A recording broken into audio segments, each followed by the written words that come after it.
Happy Forest Friday. I wandered a little bit farther today and found a new little field where I get to hear all the cicadas in the trees. I don't know if you could see, it's a really pretty little wildflowers, a lot of purple flowers all over this field I found because I wandered a little bit farther today. So I wonder if you guys can wander a little bit farther today in your neighborhoods. We're ready to get started and sing our good morning song. I don't have my helpers today, so I need you guys to help me sing. All right? Good morning, dear earth. Good morning, dear sun. Good morning, dear resting stones and beasts on the run. Good morning, dear flowers and birds in the trees. Good morning to you and good morning to me. Good morning, friends. Today, it's going to be a little bit shorter Forest Friday because most of us lost power and internet last week, and my internet's been on and off. So I'm trying to get this video up and make it a little bit shorter. We're going to be talking about animals today and exploring animals. So we're going to do our nature share, and I have something to show you back at my house, so I'll share that with you. But today on your wander, I wonder if you guys can find any clues to see if there's any animals that are in your neighborhood. And I know we always, when we go into the forest or we're at the Red Barn, we looked for clues, and we thought of stories and made up stories to what the animals were doing. So if you guys remember that, I'll share that with you. I found some clues at my house. But we'll get going with our nature share next. So grab your share sticks and go ahead.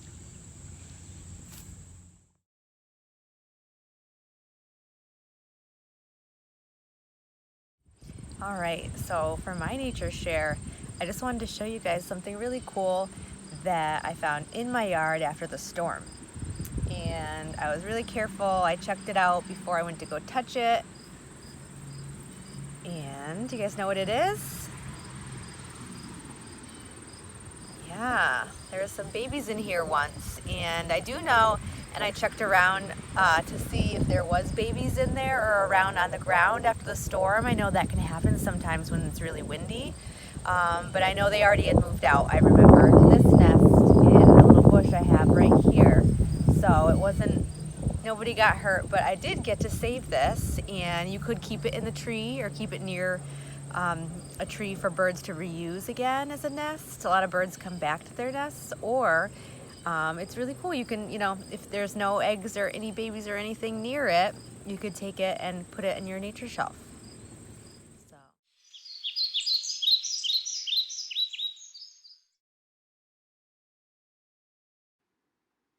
So for our hands-on activity, we are going to do something that we are pretty good at. My Forest Friday friends use a lot of different animal senses. These are the 4 main ones that we use a lot when we're out and about in nature. And they help us connect to nature, connect to the earth, and connect to all of the earth's creatures. So let's get started practicing our animal senses that you see here. All right, so I'm at my home, and I like to see what kind of creatures that are around in my yard even. So when we use our animal senses, it helps us be like animals, which can help us find what? What can it help us find? Yeah, it can help us find the animals. So if we act like an animal, maybe we can hone in and find some clues or the animals that are, walking around our neighborhoods or, our town. So the first one is owl eyes. So get your owl eyes out. You have your 2 circles, your hands, and then you kind of look up. It helps you focus in or zoom in on something high above or something even right in front of you that you want to take a closer look at. So like an owl, you can look at your owl eyes. And for adults, I found a really cool link for finding owls in the wild. You could do it with kids too, but I just thought it was awesome. I haven't really seen a lot of owls out, but you hear them, so a great way to find owls out in nature. I'll link that below. The next one is deer ears. So if you hear maybe a bird call or an animal call that you just want to hear better, you cup your ears. So you really have to cup them, and it helps. Remember when we did this? We heard a lot of things around us so much better. I'm louder too. Or if you cup behind you, you can hear behind you. Oh, that's so weird. I just heard the house creak. So deer ears helps us be like a deer and be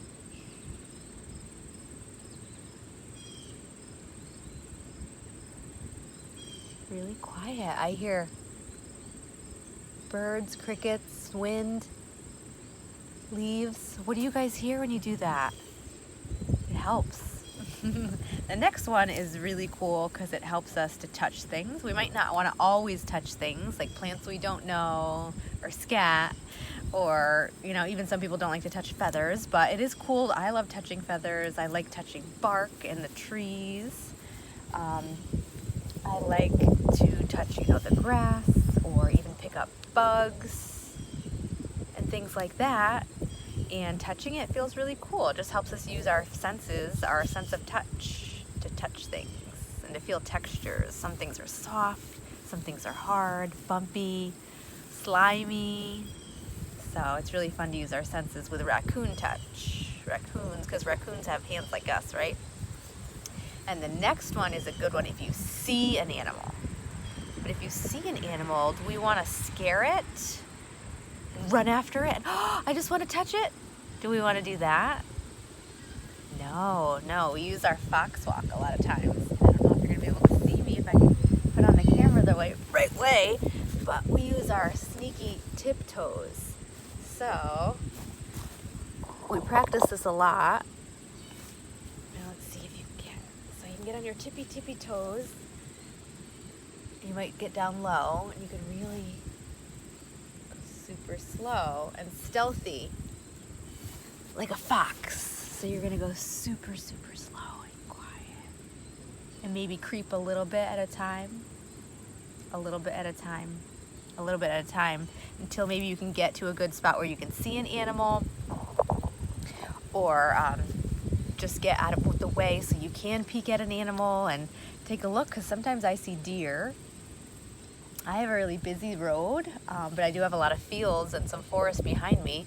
But there's so many animals that I just love to be able to take a closer look and a closer peek at, the birds, the coyotes, the deer, and different animals that I see, and all the critters and the creatures.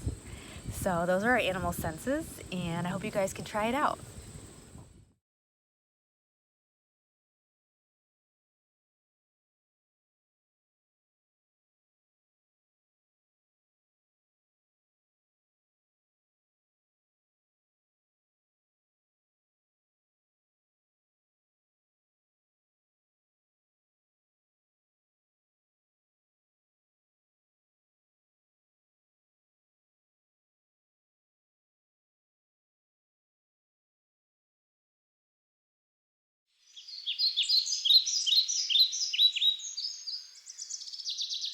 All right, so our nature story today is one of my favorites in a series.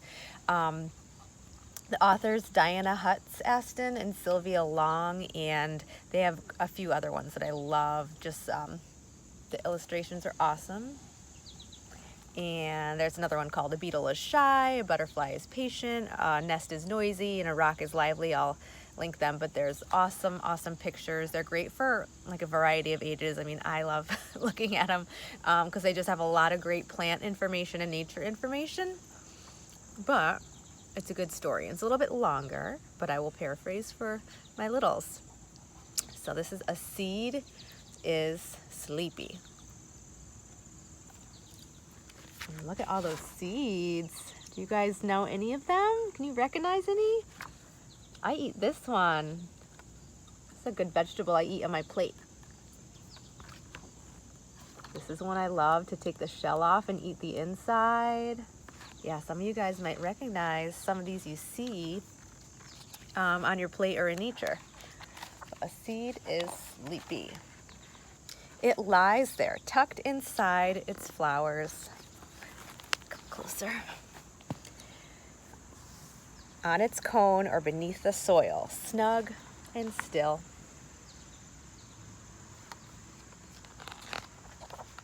A seed is secretive. It does not reveal itself too quickly. Most seeds sleep through a season or two, waiting for the warmer temperatures of spring. But some take their time. A seed is fruitful. 90% of the plants on Earth are flowering plants, and flowering plants produce fruits of all shapes and textures that keep the seeds cozy until they found the right place to grow. I love having fruit for breakfast.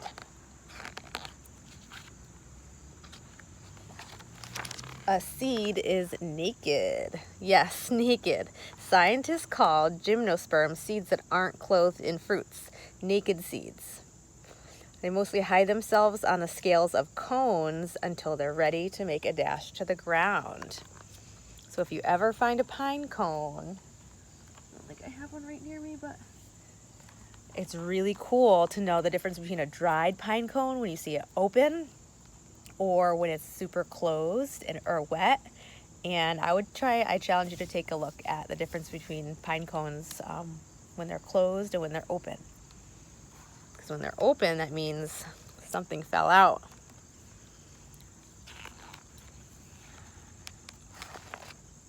Seeds come in many sizes. The orchid seed is the smallest of all. There might be 1 million seeds in one pod. The seed of the coco de mer palm is the largest. Whoa. A seed is adventurous. It must strike out on its own in a search of a less crowded place to put down roots. Kind of like the dandelion, with its silky hairs that blow in the wind, or a milkweed.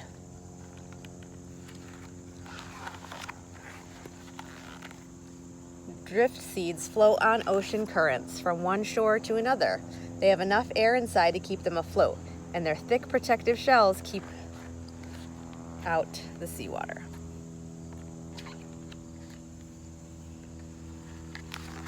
A seed is inventive. To find a spot to grow, a seed might leap from its pod or cling to a child's shoestring or tumble through a bear's belly. A seed hopes to land where there is plenty of sunlight, soil, and water. Have you ever had a seed on your shoe stuck like these little burrs? A seed is generous. It gives the baby plant or embryo a seed coat to keep it warm. And look, this is the life of a bean seed, a rice seed. That's how we get rice. Pumpkins. So I wonder if you guys have ever planted a seed and watched it grow up into something bigger.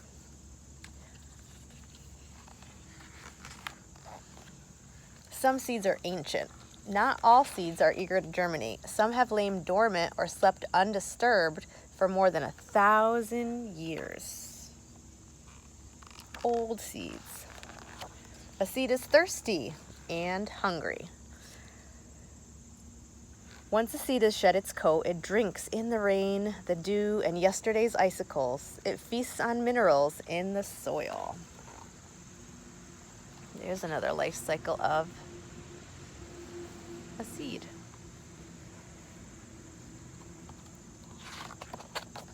A seed is clever. It knows to seek the sunlight, to push up, up, up through the soil, but it must wait a while before that happens.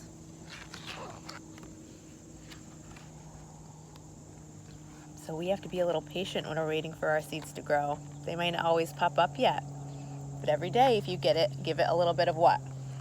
This stuff, that, make sure it lives here, and you're patient, you'll see something grow.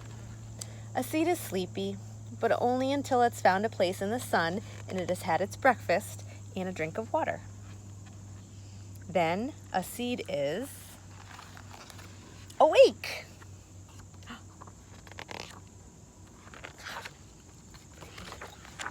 These are all the other plants that come from the seeds.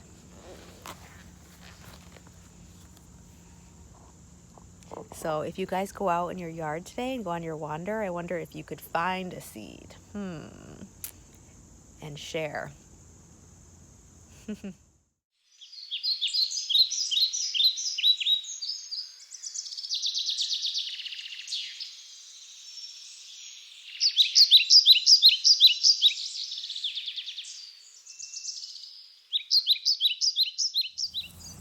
All right, well, I hope you guys enjoyed being animals or exploring with your animal senses today. I think it is a great time to grab your share stick and we can talk about what we're grateful for or thankful for, something you saw or heard or did today that you're super grateful for. So grab your share stick and go ahead and share.